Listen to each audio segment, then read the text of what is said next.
participating in the discussions between the Western leaders and Gorbachev, he confirmed that there was a commitment not to expand NATO. And then he added, but this does not mean that Russia is right in what it is doing in Ukraine. But between the lie about not expanding NATO and the events which started 1 year ago, there were so many developments which you cannot overlook. The lies continued, including the lies not about some oral promises, but about some commitments on paper. In OSCE, Organization of Security and Cooperation in Europe, during a summit in Istanbul in 1999, the political declaration was signed by the presidents and the prime ministers, which said security is indivisible, and the OSCE participants are all committed to equal and indivisible security. Then they stated that each country is free to choose alliances, but in doing so, no country can strive to strengthen its security at the expense of the security of others. And then another principle was signed by the presidents and the prime ministers, according to which no country and no organization in the OSCE region can pretend to dominate militarily. If you read it again, it's clear that NATO violated all these commitments. By the way, it was in 1999, and then it was repeated in 2010 at another OSCE summit in Kazakhstan. And when we started to ask questions, guys, you committed yourself not to increase your security at the expense of our security, can you stop expanding NATO? They said, well, this is just political commitment. So when we said, okay, you said this is political commitment, let's make it a legal commitment, let's put all these principles in a legally binding treaty, indivisible security. You know what they told us? They said, you know, legally binding guarantees of security can only be obtained inside NATO. Just looking into our face. We told them, look, President Obama signed this particular paper. Well, this is political commitment, forget about this. And then there was another legally binding commitment, I mean the resolution of the Security Council which endorsed the Minsk agreements. It was very, very astonishing that all those who signed the Minsk agreements, except Putin, publicly admitted that they never intended to implement this particular Security Council resolution. So, no delivery on the oral commitments, no delivery on written commitments, no delivery on legally binding commitments. And all this was accompanied by NATO instructors beefing up Ukrainian army, Ukraine getting more and more weapons. As Merkel, Hollande, Poroshenko and Zelensky said, we needed the Minsk agreements to buy some time to get more and more weapons to Ukraine.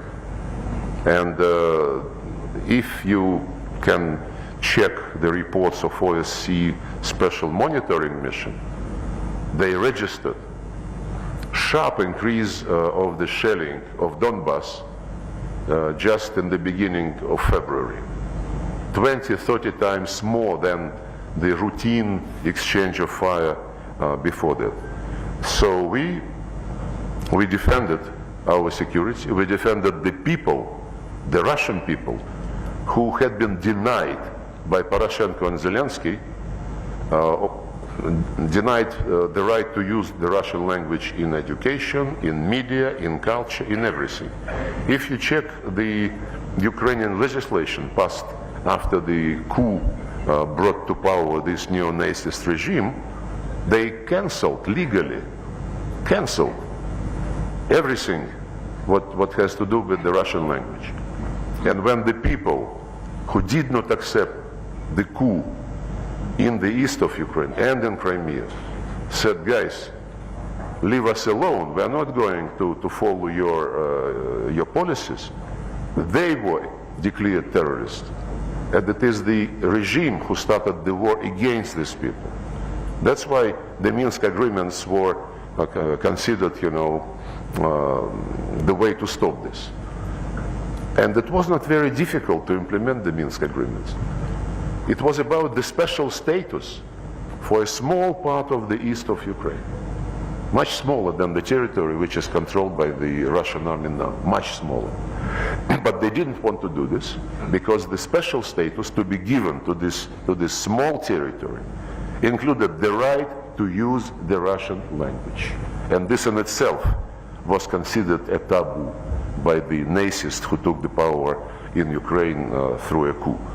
Then there was the right to have some local police, which is nothing unusual, and then the right to be consulted when judges and prosecutors are appointed for this particular region. This military campaign, or whatever you call it, a war or enduring freedom operation, whatever name you may choose to call it, the bombing campaigns do not alter hearts and minds. They're the worst way to do it. In fact, they freeze people into positions, make further negotiations even more difficult. So where does this take us? Yeah. Tell me, when this conference started? What year? This is the eighth Raisina dialogue we are having. 8th year. Eighth, yeah. You started in 2014 or something? Yeah,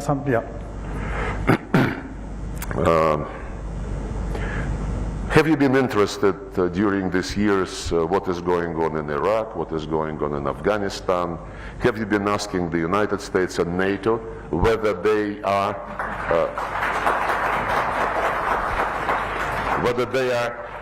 certain of what they are doing? When they now Scholz, Baerbock, Macron and others say this is the first time when the OSCE Helsinki Final Act is being violated. They don't remember about 1999 when Serbia was bombed, when Joe Biden, being a senator at that time, he was bragging that 1 year before the bombing of Serbia, I promoted this approach, and I believe that we have to bomb them out into peace. When Iraq was ruined as a state, after Colin Powell showed a vial with some powder, and then a few years later, Tony Blair said, yes, it was a mistake. What to do? No, but that is a lesson which needs to be learned. Wait a second. If you believe that the United States has the right to declare a threat to its national interest any place on earth, like they did in Yugoslavia, in Iraq, in Libya, in Syria, 10,000 miles across the Atlantic Ocean, and they have the right to do so, and you don't ask them any questions. And Russia, not just overnight, like they did in Iraq and elsewhere, but for more than 10 years, warning them, guys, you are doing something which is going to be very bad. But I think the question has been asked. One second. Not across the ocean, but just on our borders, on the territories where the Russians lived for centuries and centuries and centuries. So, if it is not a double standard, then I'm not a minister, Is there some end game which you are playing or the other side is playing? Where does this all take us? See, countries in the region are aghast at what is happening. They're affected by what is happening.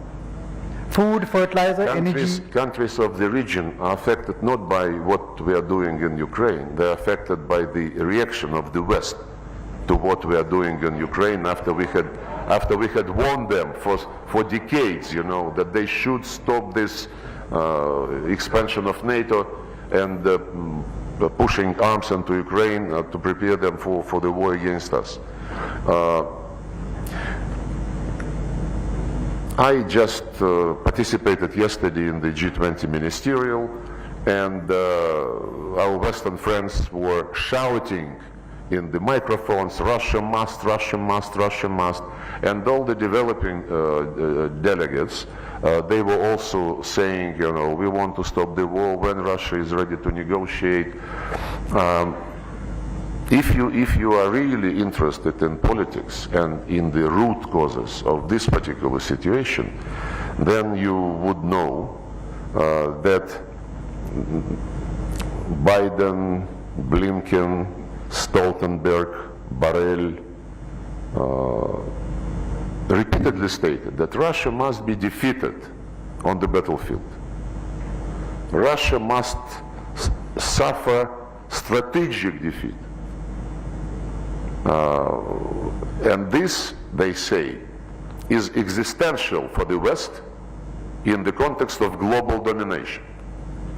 It's a very blunt admittance, I would say.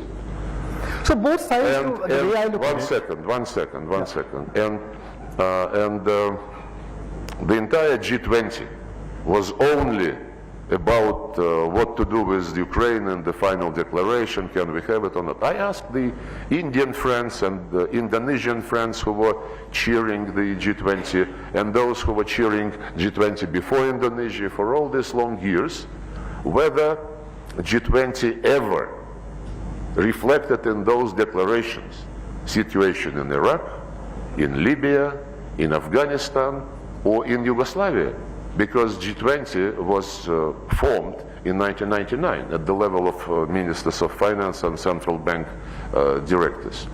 And in 2008 it became Summit G20. Nobody was giving a damn about anything except finances and macroeconomic policies, which G20 was formed for. These days, when it is not something which the West is doing, believing this, that it's right, when Russia has, after many years of warnings, started to defend itself, there is nothing except Ukraine which is of interest for G20.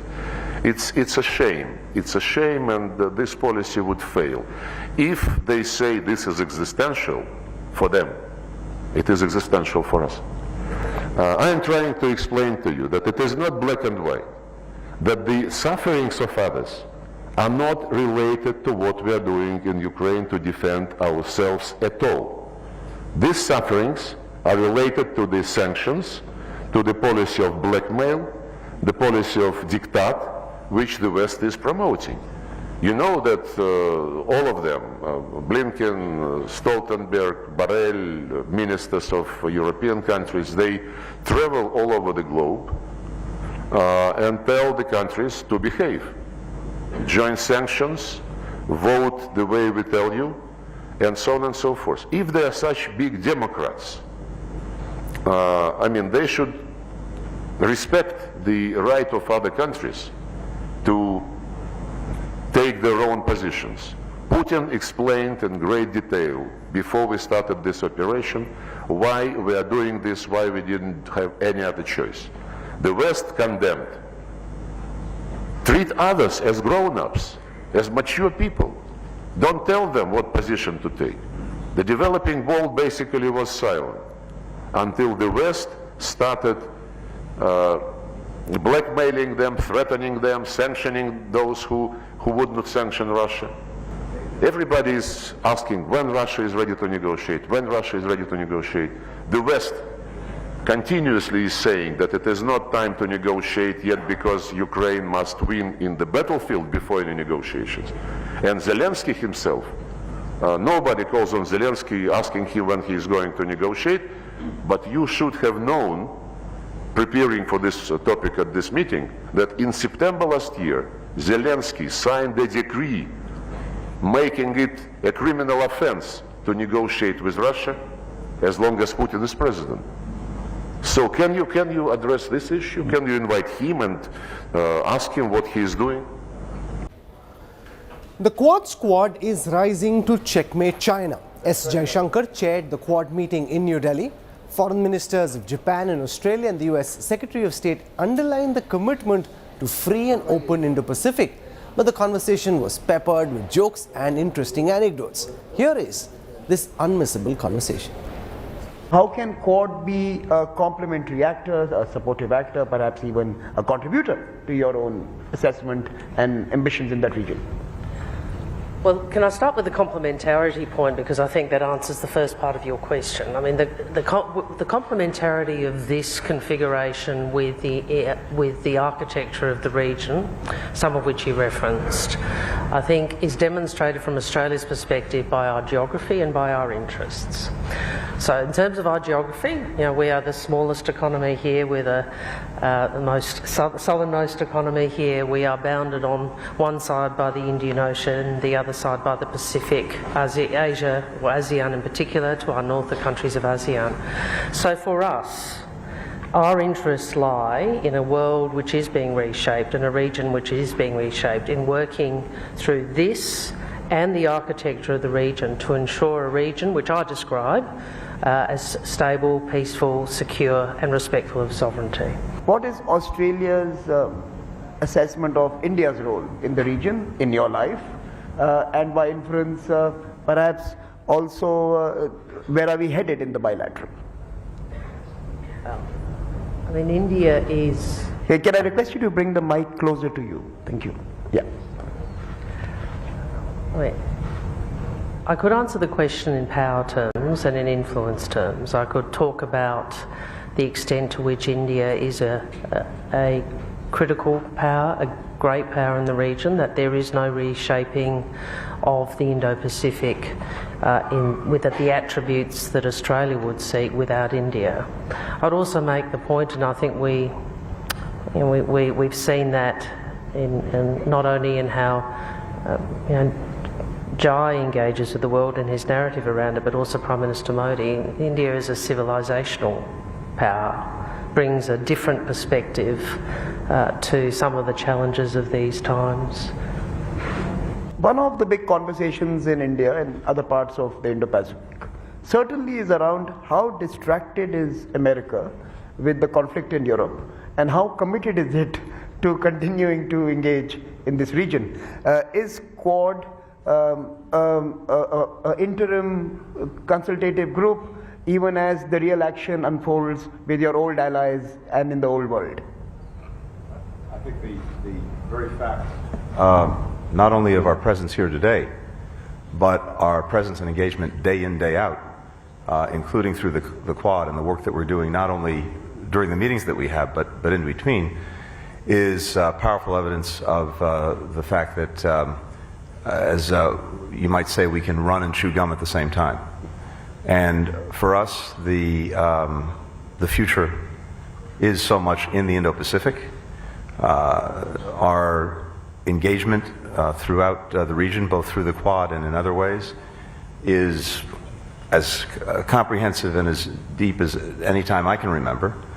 And I think what we talked about yesterday in the course of the G20 was also illustrative of this, because even as we're rightly focused on what is happening in Ukraine as a result of the Russian aggression, not just because it matters to Ukrainians and to Ukraine and to Europe, but because it matters to the entire world.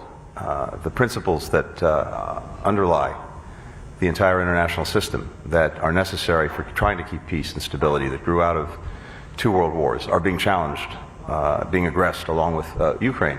And part of the reason that countries way beyond Europe are also so focused on this and are working to support Ukraine and deal with the challenge is because they know it could have an effect here.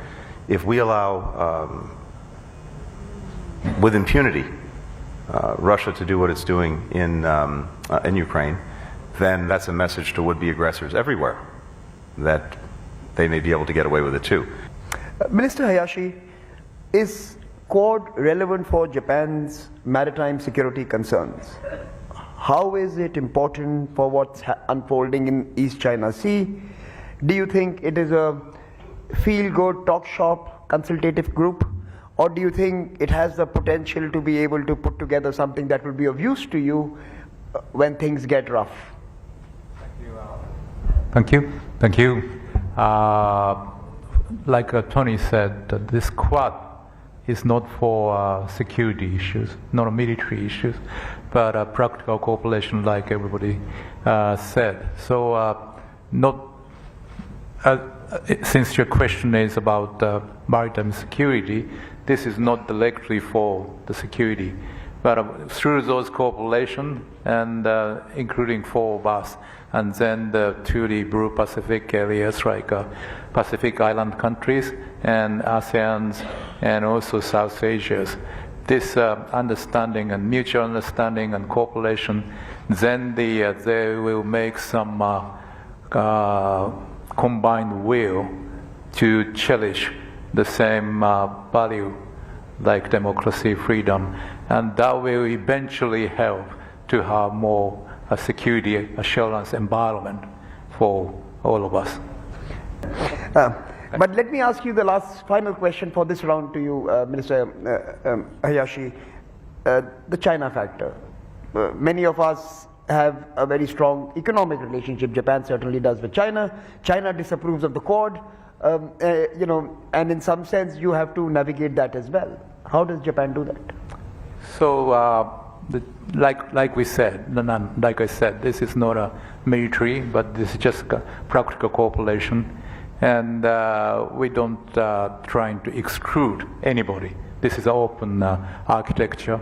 So one thing we would like to say is to just abide by the law, international institutions, and as long as even China abide by the law of the international norm, and also act under the international institutions standards and rules, then this is not the conflicting issues between China and the Quad.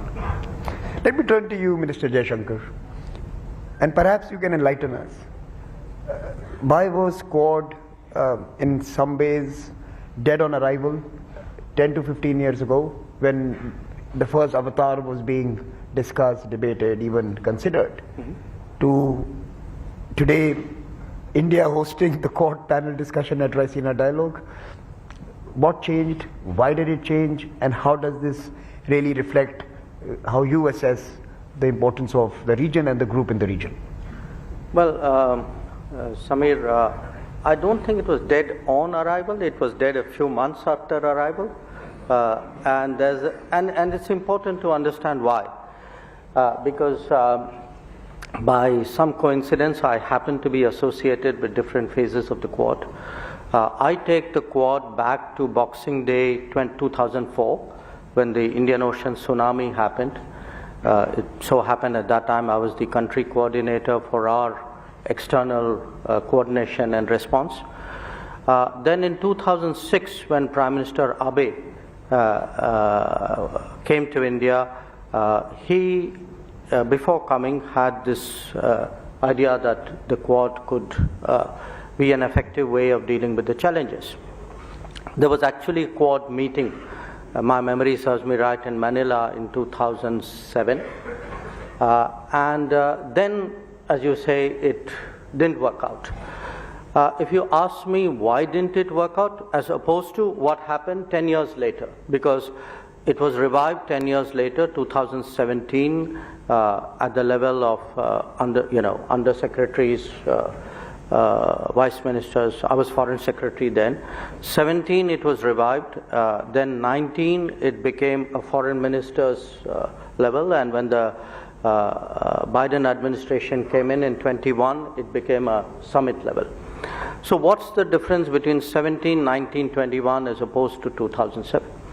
One, I think there was greater strategic clarity on the part of all the countries concerned. Two, our own inter-se relations changed during this period. If I were to look at India's ties with the US, it became much deeper. With Japan also it grew, and I think the real big change has been in the last decade with Australia. So in a way, Quad is working in 2023, partly, as I said, because we have greater strategic clarity. I also think we have leaderships with a greater sense of purpose, who are less encumbered by baggage. But to me, a big difference is actually our inter-se relationship, which is today become so much more confident and so much deeper. So, in fact, the one point I would differ with Minister Hayashi, actually, I hope one day it will be 1,111, the 1111. When you walked in, all of you seemed quite at ease, and there was a bit of a, a relaxed field vibe to it. There's always a relaxed feel when we meet. So, what did you discuss inside the room? A lot of things, but if my colleagues would indulge me, we actually today captured some of our discussions in the form of a statement. I think that statement would have been put out or will be put out. And how do you respond to this common refrain that most politicians seem to indulge in from the Quad countries, that this is not against anyone, we are not a security grouping, we are not a military grouping. Why are we apologetic? No, I don't think, look, we are not apologetic. I do believe, because I keep reminding people of 2004, because to me, if your origins are in common good, there's an innate virtue in your existence, okay? So, we do stand for something. What I would not like to be defined as is standing against something or somebody, because that diminishes me. That makes it out as though some other people are the center of the world and I'm only there to be for them or against them. I don't think, actually I think I'm the center of the world, but that's a different matter. Okay, so we really look at this as variable geometry, which is to say there are different collections of countries, some in formal alliances, some in looser partnerships, some working together on a bilateral basis, some in slightly larger groupings. And the idea really is to make sure that we're fit for purpose for any particular challenge. And so it may be that the Quad can focus on certain things where the particular attributes of our countries brought together make sense. There are other places where different groupings of countries, whether in existing alliances or new partnerships that we form, make the most sense because it addresses the particular interests or particular attributes that those countries can bring to the table. So I think you have to think of it that way. This is not a rigid thing. And that's, I think, the mindset that the four of us have. Although now maybe it's the five of us. I think, Samir, you're now an honorary member. Maybe we're the sort of the fifth Beatle, as it were.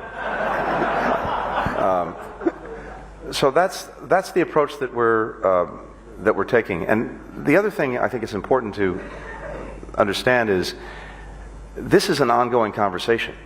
And one of the strengths that we have is, and we just had a meeting over breakfast, but it's just picking up a conversation that's happening virtually all the time in some fashion among the four of us or among some subset of the four of us. And that also gives it great power because there's tremendous continuity.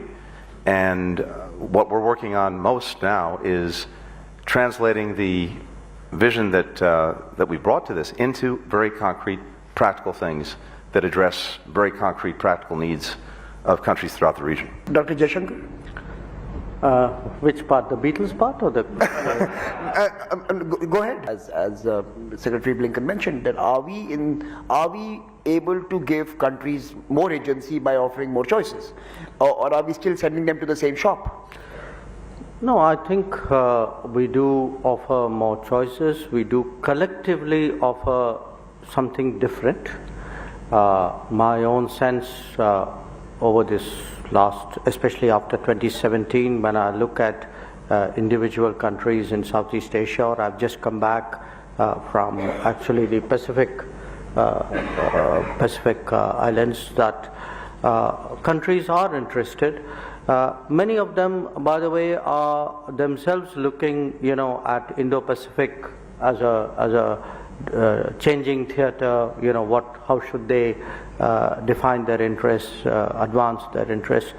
So my sense is that the interest in the Quad, the enthusiasm for it, the willingness to work with it are growing. But at the end of the day, the Quad is the Quad. The Beatles didn't take, they did keep Pete Best out. Correct. The serious point is that when we look at what can we do, and I'm again using maritime security as the easiest example, that there was a time, after 2004, when we all worked together, we understood the value of what today we call the LEMOA. That, the moment we get logistics access to each other, that somewhere our ability to operate actually multiplies. In the initial years, it was difficult. So when we talk about a changing world, among the changes is we ourselves have changed. Our attitude towards the world has changed, our understanding and comfort levels with each other has also changed. I do remember a period when even in our own system, and I would say frankly in each one of our systems, because it was something we hadn't done before, there was that hesitation. And what we are discovering, really with almost every Quad meeting, we have this kind of rolling conversation, and it's not a WhatsApp group. We have this rolling conversation, and people keep throwing up ideas. Some work, some don't. Some are realized more practically, more quickly. So that's a kind of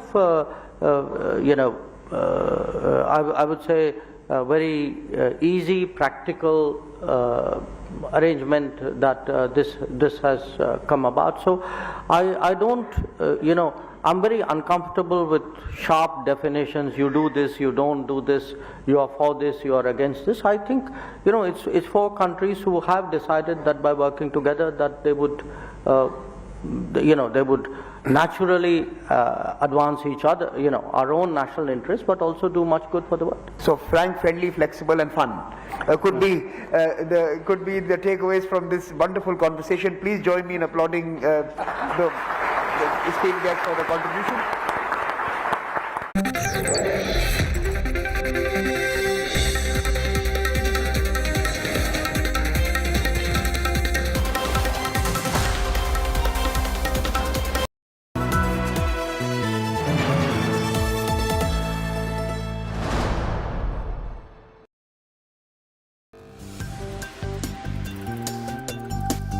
All successful people worked hard, nothing comes easily.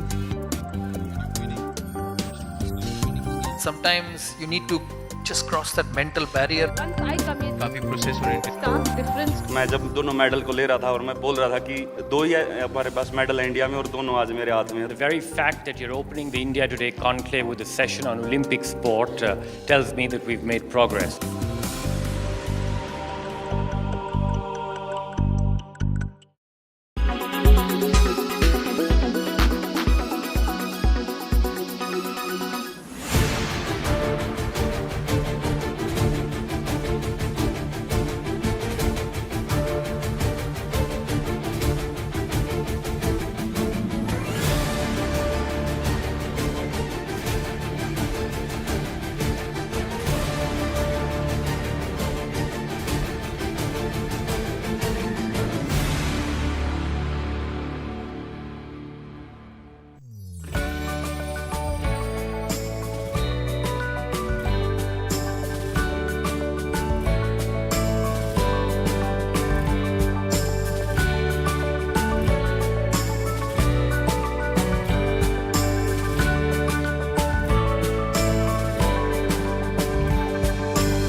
This is an India Today World exclusive. The most prominent voice from the G20 ministerial is joining us here on India Today today. US Secretary of State Antony Blinken, many thanks for joining us and doing this. Good to be with you. Thank you. The G20 presidency has begun at a tumultuous time. There are so many differences. You've been speaking about it. We've heard various leaders at various press conferences address the same issue. But the bigger question over here is that despite all the conversations and heated exchanges that we've been hearing about, there still is no consensus on the Russia-Ukraine war, no consensus on the communique. Now, in that, I'd like to know how and why has the West failed in isolating Russia? Why do I say that? Because Russia is still in the room, and in fact, you actually met the Russian Foreign Minister, Lavrov. So first, I think it's very clear in a variety of ways that Russia is isolated in terms of its aggression against Ukraine. Go back a couple of weeks ago, 141 countries, 3/4 of the United Nations, stood up in the General Assembly and voted for a resolution condemning Russia's aggression and calling for a just and durable peace in Ukraine. Here at the G20, the foreign ministers meeting, if you look at the chair's statement that was put out by India, it reflects on the part of 18 of the 20 countries, that is every country except for Russia and China, the very language that was used by the leaders in the Bali meetings just a few months ago in terms of what Russia is doing in Ukraine. So I think world opinion is very, very clear on this. And in the meetings today, I think it's also fair to say that a number of countries, again, called on Russia to end its aggression. And, you know, this is a concern not just for Ukraine, not just for countries in Europe. It's a concern for the entire world because the consequences of Russia's aggression are being felt around the world. People are feeling it in terms of higher energy prices, higher food prices, and countries are feeling it in a different way because there's been an assault not just on Ukraine, but on the principles at the heart of the United Nations Charter, principles that are necessary for trying to keep the peace around the world, like one country can't simply go and try and take over another, erase its borders, erase its identity. So I think it's very clear where the world is on this, and that was reflected here again in New Delhi. But the aggression continues, and there is no stopping them. G20 has not been able to. US sanctions have not been able to. So when we talk about isolation, we're talking about absolute isolation of a country that is an aggressor. And that certainly doesn't seem to be the case here. Well, I think if you look at what's actually happened, the Ukrainian people, with a lot of support from countries around the world, have actually stopped what Russia was trying to do. Russia was trying to erase Ukraine from the map, to absorb it into Russia, to make it so that it didn't exist anymore. That has failed, and it's failed because the Ukrainian people stood up and because so much of the world came to help Ukraine in defending itself. Since then, since that initial attempt to eliminate Ukraine as an independent country failed, Russia has been pushed back in Ukraine to the east and to the south. The Ukrainians have taken back more than 50% of the territory that Russia seized from it early on in the aggression. Unfortunately, tragically, Russia is persisting. It's true, it hasn't stopped. But as it's doing that, it is suffering tremendously. President Putin has inflicted terrible damage not only on Ukraine, but on his own country. Public accounts say that Russia has suffered 200,000 casualties, killed and wounded in Ukraine. And he keeps throwing bodies into this war, a war of his own making. More than 1 million Russians have left the country. Right. They tend to be the most educated and most sophisticated in building a modern economy. 1,000 companies from around the world have left Russia. They're not doing business there because the reputational cost of doing business has gotten to be too great. So all of those things, as well as the sanctions and export controls, are having an increasingly heavy weight on Russia. But ultimately, yes, the objective is to get it to stop the aggression and to restore Ukraine's full sovereignty. And that requires that we continue to support Ukraine and continue to exert pressure on Russia. And it will take time. But you're here in New Delhi, and concerns of New Delhi and India are a little different. We're talking about China here. Do you think, because of this war, the focus has shifted from China and Chinese aggression, whether it is against Taiwan, India, or for that matter, now we see Chinese spy balloons in American airspace. Is that a concern? How do you see America counter China, and how do you see America continue being a net security provider for the world? On the contrary, I'm seeing two things. First, as I mentioned, even as so many countries are working to support Ukraine, they're also working together, including here at the G20, to address global problems of concern to people around the world. And I mentioned a few of them, from food insecurity to energy insecurity to climate to global health, including in the wake of COVID, to make sure that that doesn't happen again. At the same time, I actually think that what Russia has done in Ukraine has awakened other parts of the world to concerns about other would-be aggressors. And the very reason that so many countries beyond Europe are standing up against Russia's aggression is because they know that if we let that aggression stand with impunity, then other would-be aggressors might say, well, if Russia can get away with it, so can we, so can I. And that, I think, is a powerful motivator. At the same time, tomorrow we'll be meeting with our partners in the Quad, Australia, Japan, and India. And I'm very much looking forward to that, because we've done a lot of work to focus on issues of common concern to us in the Indo-Pacific. And the United States is deeply engaged throughout the Indo-Pacific with a shared goal that we have with India, with Japan, with Australia, but also with most of the countries in the region, and that is to make sure that we maintain a free, open, prosperous Indo-Pacific. And there are so many things that we're doing together to ensure that we're able to do that. Talking about another concern that India has, there has been a lot of criticism when it comes to the Indian government with regards to certain American businessmen and short sellers who have come out with reports that have not gone down well with the government, particularly massive losses to one of India's top industrialists, Gautam Adani. And then George Soros coming out and saying that the Hindenburg report will lead to a democratic revival in India. Was this matter discussed with your Indian counterpart, Dr. Jaishankar? If so, what was your response? If not, could you weigh in on the matter? It wasn't discussed, and I think for a very good reason. These are private matters concerning private companies, private citizens, and they don't affect the relationship between the United States and India, the government to government, and the work we're doing both directly bilaterally, but also here at the G20 in support of India's leadership.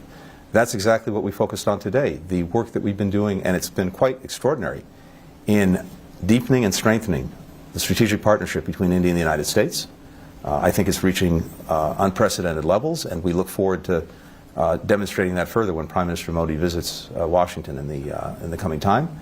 And at the same time, today the focus was intensely on the very ambitious agenda that India has for the G20 and the support the United States is providing to that agenda. There's another very important aspect of in the Indo-US cooperation, which is health, the health sector, COVID-19, but the prospects are grim when it comes to reports that are emerging now. The US Energy Department has concluded that COVID pandemic most likely arose from a laboratory leak.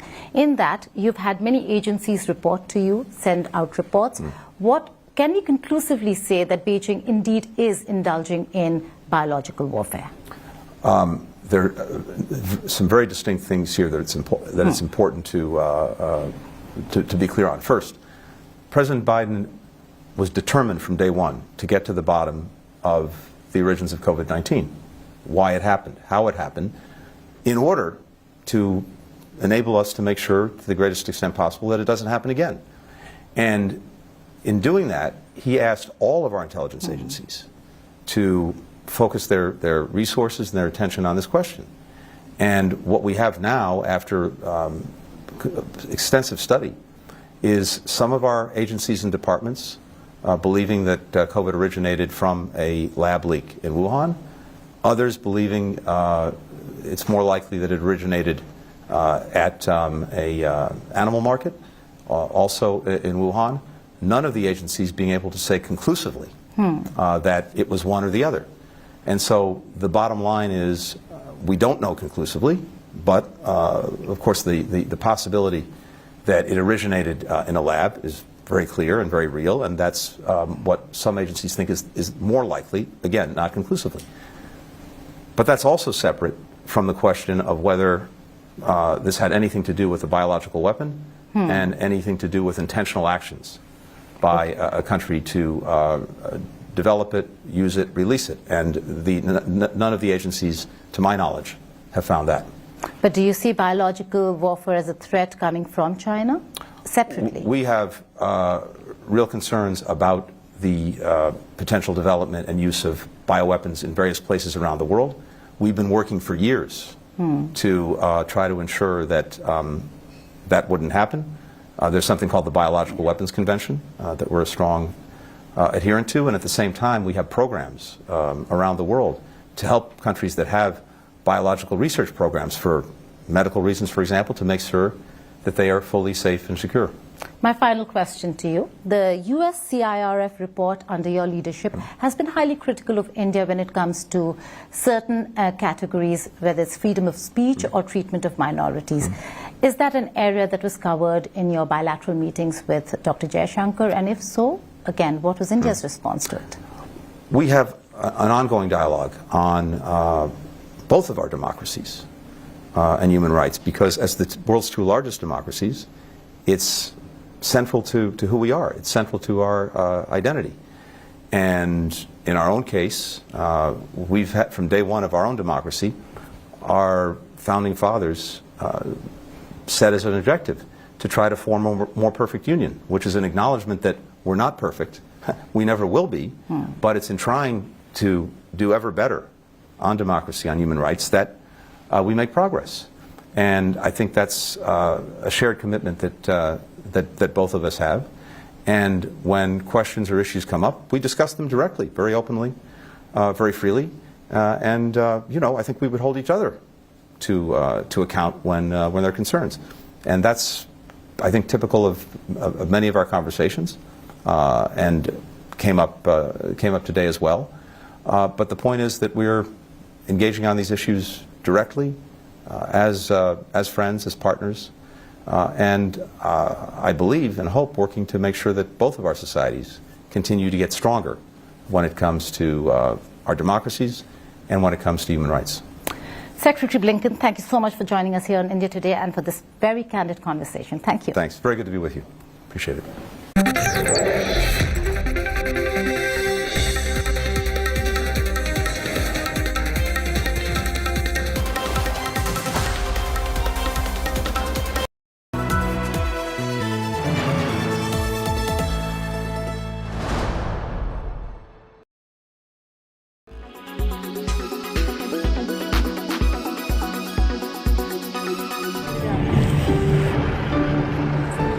September 14th, 2020. A 19-year-old Dalit woman is allegedly gang raped in a village in Hathras district of Uttar Pradesh.